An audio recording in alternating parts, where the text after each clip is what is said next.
Nah, Nggih. oh ya. Bunga ya. Kuwi duet po nyanyi jen, Nduk? Ya, Mbak.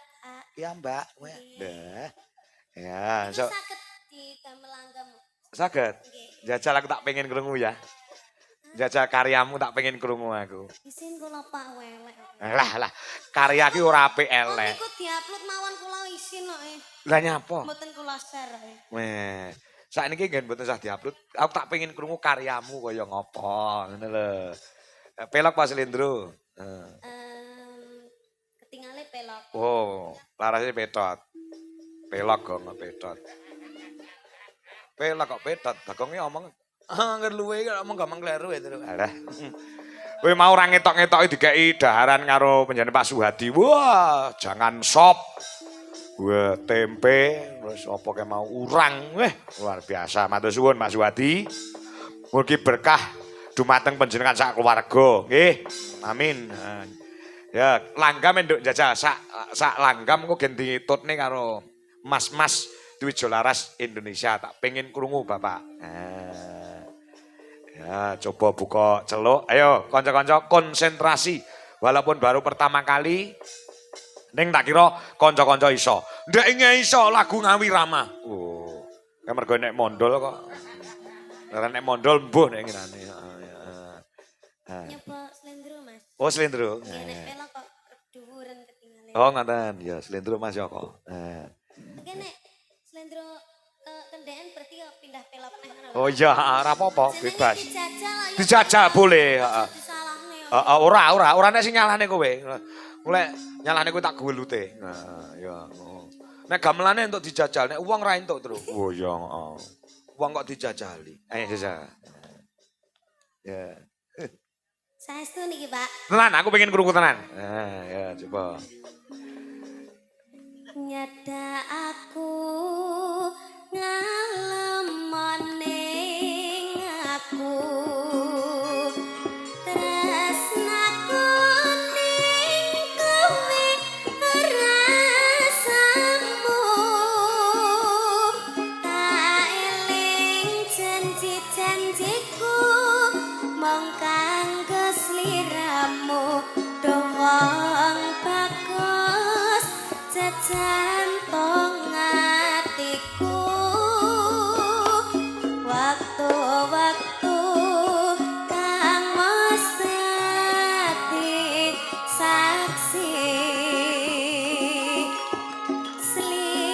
sliramu sliraku dadi siji nyawang endahe sani wong loro dilakoni jejer wong loro kaya temi bungaku nganti jroning ati kami sing paling anti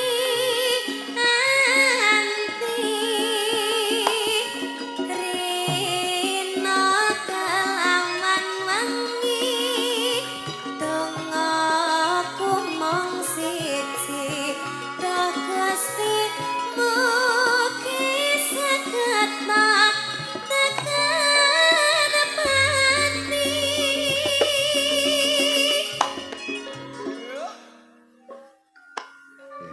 Piye, Mas Dwijo Laras nabuhi lagi pisan lho. Wis pas urung? Dereng. Dereng to. Oh, iya. Wis suwi lek pas, Nduk.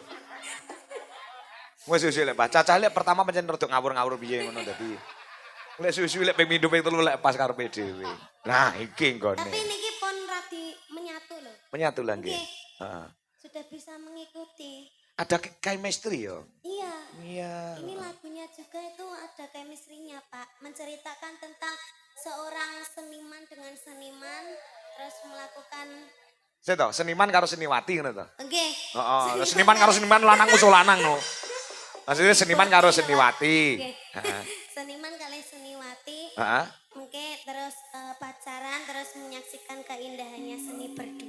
Oh gitu. Kuwi sapa? Aktore sapa kuwi? Aktore sapa aktore? Aktore rahasia, Pak. Oh rahasia. Iki jane laku wis kebiyen opo. Lagi metu iki. Pak. Kok ora ditok-tokne kan ben nyapa? Lah sempet leh. Sempet lulu. Ya. Ya jajal digongke tindakke. Nah, ya. Lah sampun tek niku Pak asine. Wis to? Empon ngoten tok Oh ngono tok. Nggih. Oh, iki kurang sithik jane. Biasane ngepost terus berarti tambah sithik terus agek gong tek biasane ngono kuwi. Ki mon tek tenan. Sampun. Wah, ora krasa. Niku dibaleni ref ping 2. Oh, ngono iya. Iya. Tak kira ki mesti gantung ya terus. Heeh, iya. Benjing anu ya kanca-kanca latihan lagu bunga nggih, Pak. Siap. Ya, di YouTube sudah ada. Sudah ada ya? Ampun. Oh, tanggal 24 diunekkan ya. Hah? Saiki langsung dadi. Langsung dadi dangdut no langsung dadi. Dadi ki kan, dangdut langsung dadi ki. Nah. Sik momennya penabuh yo. Tenane lho Pak Do. Oh dadi. Mas Ardi wis nyatet notasi to, Mas? Kudune wis iso Ardi ki. Kayaknya aku mau nyanyi dicatat pisan. Wah, ya. Iya. Besok tanggal 24 genah dadi apik. Nggih, Pak. Mungkin digarap nggih, Pak. Digarap, Di aransemen ya, Pak. di aransemen, heeh. Mang sampean pasrah karo Pak Do. Oh iya. Pak Do sing ngendangi tukang aransemen. Ya, Apike digarap pelok ya. Apike pelok napa slendro? APS Slendro, Pak. Apike slendro. Oh. Apa engko slendro engko diimprove dadi pelok. Oh iya. Engko gen coba digarap Pak Do. Pak Do sing ngendang kuwi Pak dosen, sing tukang garap iringan Dwi Jolaras Indonesia ya Pak Do kuwi. Pak Do. Heeh. Pak Do Dewi anu lho nyuwun WA kula lho punan. Apa ya? Nggih. Wes. Mas Ardi sing ngomong. Pak Do nyuwun WA-ne sampean, Dik. Oh, sing njaluk sapa Ardi? Heeh. Weh. Asine kuwi modus Ardi. Asine. Iya, engko digarap sing apik. Wes to, njaluk karo Pak Do iki arep iringan apa wae iso. Engko sing bayar aku. Oh, tenang. Iringan Dwi Jolaras Indonesia semua yang menguasai ada Pak Sri Eko Widodo MSN. Oh. Coba sama tak pameri ya garapane kanca-kanca ya. Nggih. Sing nembang ibumu, Bu Dewi Kurniawati. Lagune Loro Sesigar ning garap gamelan Bali. Sok sampean ngonekne kudu wis iso. Ya. Pak. Ayo Bu Dewi. Bu Dewi mau rong sempat nembang. Ya. Meh padha to niken karo mboke, meh padha. Tenan. Neng Facebook iki diupload wong loro fotono ya sama-sama cantiknya ibu sama anaknya. Aku wis nyauri istri saya itu. Aku yang ngono. Yo. Loro Sesigar garap Banyuwangenan Bu Dewi Kurniawati. Yo sing pembalunge kudu konsentrasi. Ya, coba. Coba, iya Cok, kayak apa Cok? Musiknya gini ngetutke, Loro Sesigar. Ya. Yuk, Banyuwangenan bro, dados.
Collection, terima kasih.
Sing nulis Mas Sri Eko Widodo. Walaupun lagunya sudah ada, tapi di aransemen Coro Gamelan Bali. Wah iya. Wih jenenge anu Tru. Cara kendaraan utawa mobil iki dimodifikasi ya. Tidak merubah syair dan lagu ning diiseni balungane. Ya, mumpung awake dhewe nduwe gamelan Bali. Ya. Jadi selalu berkreativitas sing tanpa batas. Anggone kanca-kanca Dwija Laras Indonesia piye carane meramu sebuah tontonan sing kudu bisa menarik marang perhatiane para pamirsa. Oh, ngono ya, Tru. Ya, Mas Gareng. Mula kanca-kanca tetap berkreativitas, berkreasi. Paribasane kreasi tiada henti ngono kae, Tru. Heeh, ya coba. Yo. Iki sing saka Ngawi diaturke. Saka Ngawi. Heeh. Mbak Wanda karo Mbak Wiwi Irnawati karo Anjar Sari. Oh ngono. Ana permintaan mengko supaya duel ing antarane Mbak Niken Salindri karo Okvalika sing saka Sidoarjo. Oh ngono. Ya, Kok bar iki, Tru? Wah ya, ora krasa kok cuwepet men jam 3, Tru. Ya, Ya. Nyambut gawe ki anggere seneng tur alate mendukung, penonton padha mendukung juga ki ora krasa, Gong. Masa? Ya, Wapet men meh bar to. Lah ya, ya iki. pamundhut pirang-pirang. Ngono. Ah, Lekmin Kayeng Kidul. Tasih monitor Pak Kangko. Nggih, matur nuwun sugeng dalu Mas Kangko.